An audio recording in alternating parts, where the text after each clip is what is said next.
হযরত ইবনে উমর রাদিয়াল্লাহু তাআলা আনহু থেকে বর্ণিত রাসূল পাক সাল্লাল্লাহু আলাইহি ওয়াসাল্লাম ইরশাদ করেন, লা তুকসিরু কালামা বিগাইরি যিকরিল্লাহ ফাইন্না কাসরাতা কালামি বিগাইরি যিকরিল্লাহ কাসওয়াতুন লিল আরদ ওয়া ইন্না আবগাদান নাসি মিনাল্লাহ কলবু কাসি। তোমরা আল্লাহর জিকির ব্যতীত, তোমরা আল্লাহ তাআলার ইবাদত ব্যতীত, তোমরা আল্লাহ তাআলার ইবাদতে মশগুল ব্যতীত অধিক কথা বলবে না, অধিক কথা বেশি বেশি কথা বলবে না।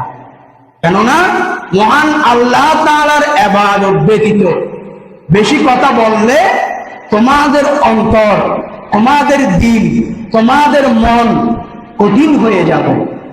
আর কঠিন হৃদয় ব্যক্তি প্রতি আল্লাহ তাআলা দয়া করে না, আল্লাহ তাআলার রহমত হতে বহু দূরে থাকে। সবাই বলুন না নাউজুবিল্লাহ।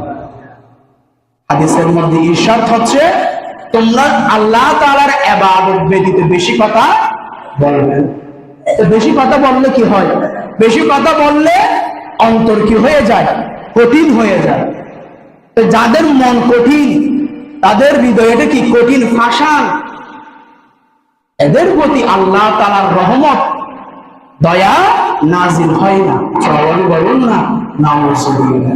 সেজন্য সবসময় আল্লাহর ইবাদতে যখন আপনি মশগুল থাকবেন, আপনার অন্তর, আপনার মন, আপনার ইচ্ছা সবসময় কি থাকবে? বিনয়ী থাকবে, নম্র থাকবে, রেসপেক্ট থাকবে।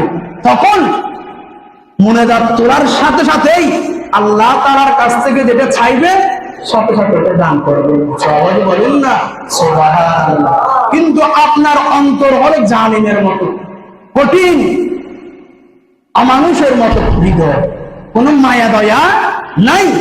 সারা রাত সারা দিন যদি এখানে যদি কান্না করতে করতে যদি চোখের পানি যদি সাগর করে ফেলে কোনো কাজে আসবে না। কিন্তু আপনি যদি আল্লাহ তাআলার ইবাদতের মধ্যে যদি কর্মের পাশাপাশি যদি মশগুল থাকেন, ইবাদতের মধ্যে যদি সবসময় যদি নিয়োজিত থাকেন, আপনার হৃদয়, মন, অন্তর সবসময় কি থাকবে? নরম থাকবে।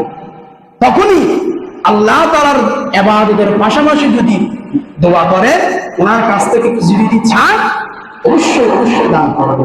অতএব আল্লাহ তাআলার ইবাদত ব্যতীত অপ্রয়োজনীয়, প্রয়োজন ছাড়া অপ্রয়োজনীয় কথাবার্তা থেকে আমাদেরকে দূরে থাকার মহান আল্লাহ তাআলা সেই তৌফিক দান করুন। সকলে বলুন আমিন। ফাযকুরুনি আযকুরকুম। তোমরা আমাকে কি করো? স্মরণ করো, তাহলে আমিও তোমাদেরকে কি করব? স্মরণ করব। তোমাদেরকে বলেছি দৈনিক 5 ওয়াক্ত নামাজ পড়ো, নামাজ পড়ো। এরপরে তোমরা আমার দরবার থেকে আমার কাছে কিছু চাও, আমি অবশ্যই তোমাদেরকে কি করব? দান করব।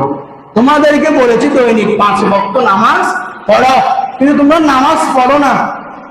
আতিককে আবেগে হয়ে চাইতে থাকো, আল্লাহ কিভাবে দিব?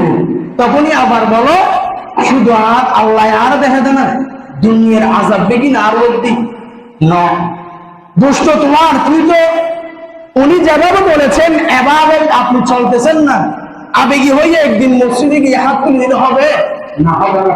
উনি বলেছেন দৈনিক 5 ওয়াক্ত মসজিদে যেতে হবে, আর আপনি আসছেন একবার বা শুক্রবার দিন বা বছরে একবার, তাহলে হবে? ঠিক কিনা? উনি বলেছে 5 ওয়াক্ত নামাজ পড়তে হবে। নামাজ পড়ার পাশাপাশি যখন ওনার কাছে কিছু চাইবে, অবশ্যই অবশ্যই আল্লাহ তাআলা দান করবেন। সবাই বলুন না সুবহানাল্লাহ। উনি বলেছেন রমজান মাস আসলে রোজা রাখার জন্য। আপনি রমজান মাস আসলে কাজের বাহানা দিয়ে, বিভিন্ন এক্সকিউজ দিয়ে আপনি রোজা রাখেন না, তাহলে আপনার দোয়া উনি কিভাবে কবুল করবেন? উনি বলেছেন সম্পদগুলো আমি যা সম্পদ দিয়েছি, সম্মানিত করেছি, এগুলোর যাকাত দাও। আপনি যাকাত দেন না, 2-3 টাকা দিয়ে নাম চুপ করে বসে থাকেন, আপনার দোয়া উনি কিভাবে কবুল করবেন? উনি বলেছেন তৌফিক থাকলে আমার ঘর আসিয়ে তাওয়াফ করো, আর আপনার থেকে কোটি কোটি টাকা কিন্তু আপনি ওখানে যাচ্ছেন না, 2-3 লাখ টাকা 6 লাখ টাকা খরচ হবে সেজন্য, ঠিক কিনা?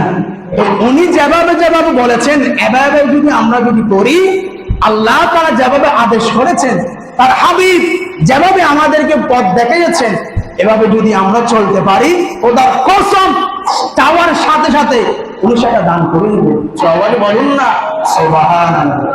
তা আমরা তো এখন সেটা করি না। শুক্রবার দিন একদিন মসজিদে আসলে হবে?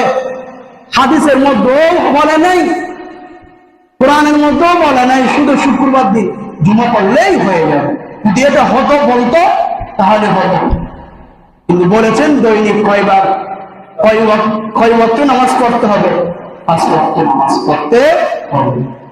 মহান আল্লাহ তাআলা দৈনিক 5 ওয়াক্ত নামাজ পড়ার সেই তৌফিক দান করুন। সকলে বলুন আমিন। ওয়ামা খালাকাতুল জিন্না ওয়াল ইনসা ইল্লা লিয়াবুদুন। আমি জিন এবং ইনসানকে, জিন এবং মানব জাতিকে, জিন এবং মানুষকে সৃষ্টি করেছি শুধুমাত্র আমার ইবাদতের জন্য।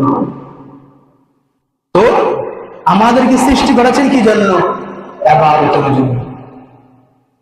ইবাদতের জন্য সৃষ্টি করেছেন, কিন্তু আমরা দেখুন 24টা ঘন্টা শুধু কি করতেছি? হয় টেলিভিশন, হয় কাজ কাম নিয়ে, না হয় বন্ধু বান্ধব নিয়ে গল্প গুজব, এগুলো নিয়ে আছি।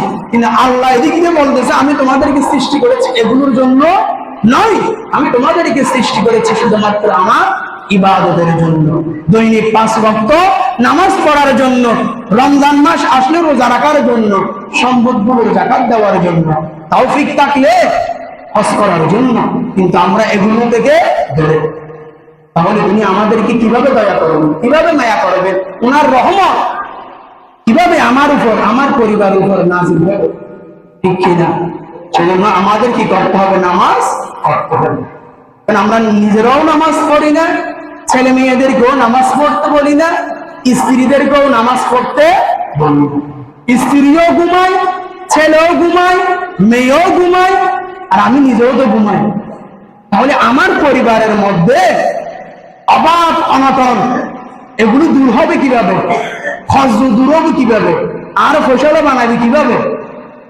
সুতরাং আমরা আজ থেকে নিজেও নামাজ পড়বো, স্ত্রীকেও নামাজ পড়ার জন্য বলবো, ছেলে মেয়েদেরকেও নামাজ পড়ার জন্য বলবো। সালাতুন ইয়া রাসূলুল্লাহ